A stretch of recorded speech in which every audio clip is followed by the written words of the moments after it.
How we doing, guys? Welcome to another episode of the Richie Hicks Jr. Sports Podcast. Got a lot to speak on this morning. Definitely some happenings going around the sports world that are very exciting.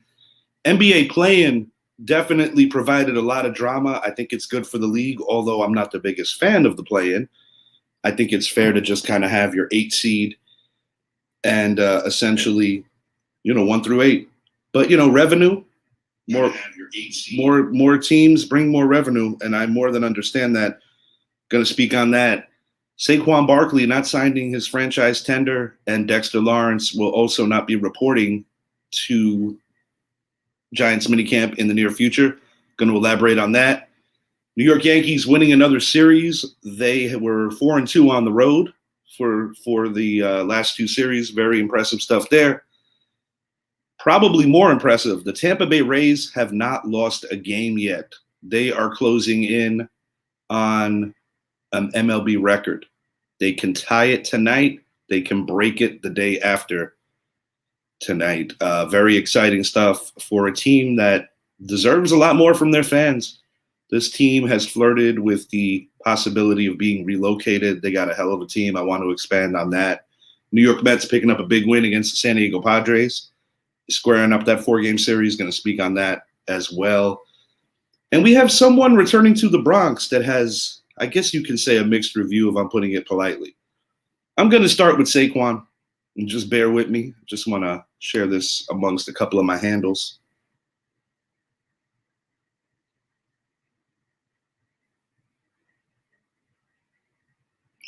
Saquon Barkley, as I already stated, doesn't sign his franchise tender. Therefore, he cannot participate in the Giants offseason program as of now. Is there reason to be concerned if you're a Giants fan? I know some people are freaking out. I myself am not. I believe that Saquon Barkley bet on himself, made a mistake. I think when you look at how the running back market has plummeted, I think, the 12.5 or whatever the Giants offered him during last season's bye week beats the franchise tag of making a little over 10. Therefore, yes, I think Saquon Barkley made a mistake.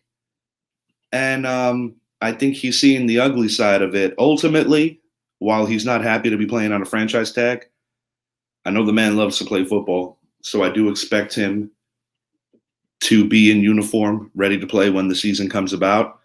I think this is just, taking a stance and seeing if things can go his way. I do believe the Giants, big picture-wise, want to give him a long-term deal, but it's not going to be on Saquon's terms. It's going to be on the franchise's terms. And while I have admitted many times on this show that Saquon is my favorite New York Giant currently, I also acknowledge that investing in running backs historically, no matter what talent level, does not pay off. You look at the Giants' history in terms of winning Super Bowls. Throughout their history, they have always had a committee backfield that has produced. Whether you go back to 1990 with Hampton, Otis Anderson, Dave Meggett, fast forward it to the 2000s with Bradshaw and Jacobs, with other contributions from guys like Ward and Drones. The point to be made is, with the exception of punter and kicker, as unfortunate as it is, from a financial level, from a building a team level in today's NFL, pass-happy NFL, it is the third least important position on a football field. I hope there's some middle ground where Saquon can be happy and the team can keep him, because I do believe that they both want to be together. But I think Saquon needs to understand that he's not going to get the McCaffrey money. It's just not going to be that way. Ultimately, I think this will be resolved. But this year he's playing on the tag. It is what it is. He's playing on the tag. I do believe that I'm not blaming it on his team of agents. I just think that he made a mistake. I think he should have took the deal. When you think about endorsements, when you think about merch, when you think about playing in the Big Apple, there's a lot of other avenues to make really good money. This is not the 90s where you build your team around your running back like, say, a Barry Sanders or an Emmitt Smith. It's a different era in the NFL, and players are being paid accordingly to what era it is. But ultimately, Worst case scenario, this is his last season as a Giant. Best case scenario, they iron out a deal next season at the conclusion of this one. But as of right now, nothing's going to change. If Saquon wants to play, he's playing on the tag, and he will not be traded. I do believe that much. The Tampa Bay Rays remain perfect and are now one win from tying Major League Baseball history. They're 12-0, and they are 2 wins shy of making MLB history. And they have already tied the 2000 Cardinals with the most home runs in the amount of games played. To put this in perspective, this team has hit 29 home runs this year already, and have only given up 20 runs. That is phenomenal. This is a team that lost a Yankee killer, G-Man Choi, a guy that I was happy to see leave. You got to give credit and praise to their pitching staff, to their offense, and definitely their manager, Kevin Cash. This team manages year in and year out to put a quality product on the field with limited resources. Can't say enough about how good this team has been. They play Toronto. They're looking for that 13th win to tie a record dating back to 1900. It is truly phenomenal and exceptional what this team is doing. I had predicted on a previous show that they would catch their first L against the Red Sox. That did not happen. With the kind of fire that this team is playing with, I'm going to say this. They tie the record in game 1 of this series, and they will fall shy of breaking the record. Toronto will be their first loss. But the way the Rays are playing, it is truly astounding. I mean, you got a Yankee team that's 8-4 that has won every series they've played and find themselves 4 games back in the loss column in early April. It's a credit to the job that the Rays are doing. And I do understand that they haven't exactly played the stiffest competition off the jump, but everybody plays everybody. Therefore, I feel that there is no unfair advantage, and I'm not going to discredit what this team has done. At the end of the day, when you have the arms the Tampa Bay Rays have, you're going to be relevant all season, barring mass injuries, and I do believe that the Rays are going to be a factor all year. Still picking my Yankees to win the East, but it just sets a great tone for an exciting American League East race, not to mention the American League in general. Rays are definitely a player this year.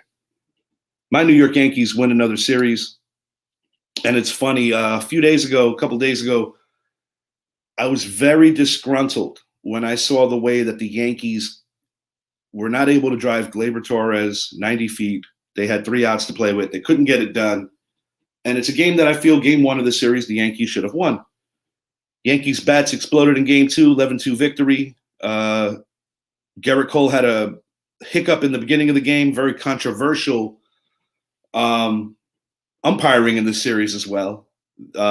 This went down with an Aaron Boone ejection yesterday. I can honestly say that I am miffed at that call. There's nothing more to say. I don't want to dog out the umps too bad. We won the game. I guess what I'm trying to say, though, is the Yankees were playing with fire late in the game, bases loaded, and Clay Holmes got the big out. Definitely got Yankee fans nervous, but that's 2 out of 3.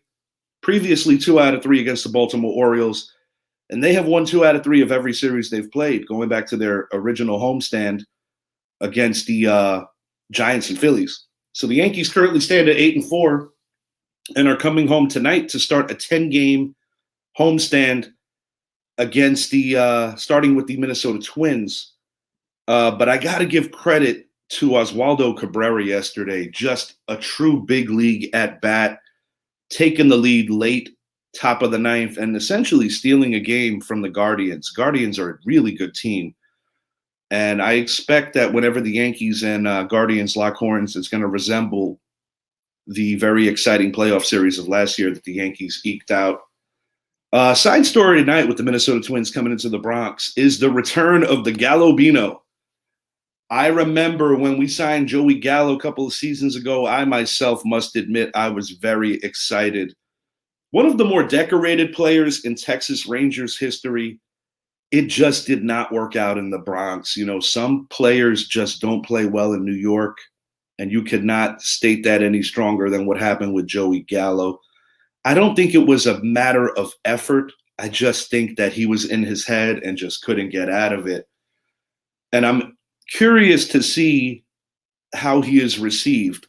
One of the more likable guys in MLB, my co-host Mike Zappi, has admitted.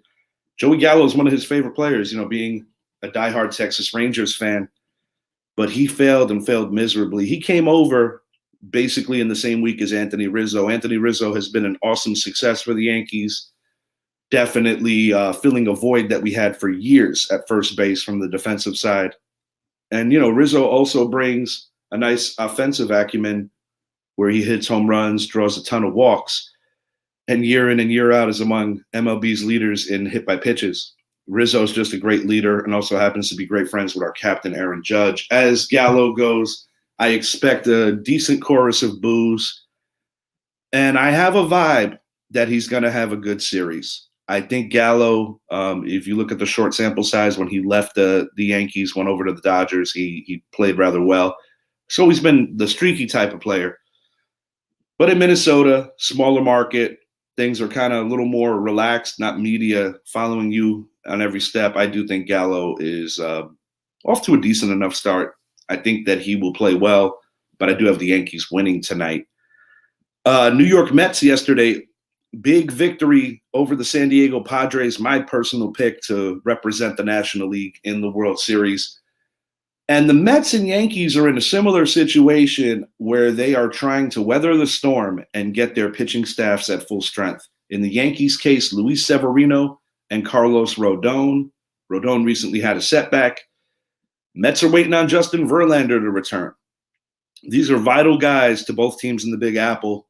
Both teams that expect to make a run at each league's pennant, and they have every reason to have that expectation. They both have phenomenal rosters. Can't say enough about Pete Alonso right now for the boys and queens. He is putting up some phenomenal numbers, and it's only early. It's going to continue to get better. But I must say, Yankees realize that in addition to a Blue Jays team that's super talented, they really have to worry about those undefeated Rays.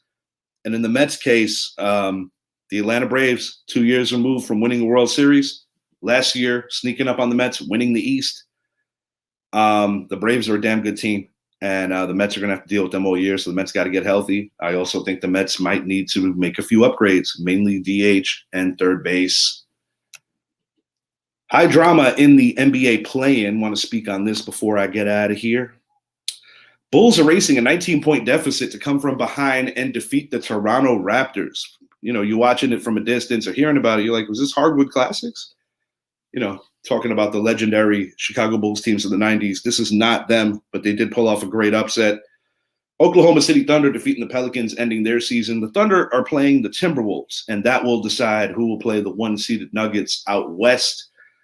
As the Bulls go, they are playing the Miami Heat, and that series will decide who's going to end up going to Milwaukee. I like the Heat in this one, although the Heat were very disappointing in their outing against the Atlanta Hawks. I think the Heat win. I think the Bulls go home. That's how I think this plays out. I am rather disappointed with the Raptors. I was very shocked to see them blow that lead.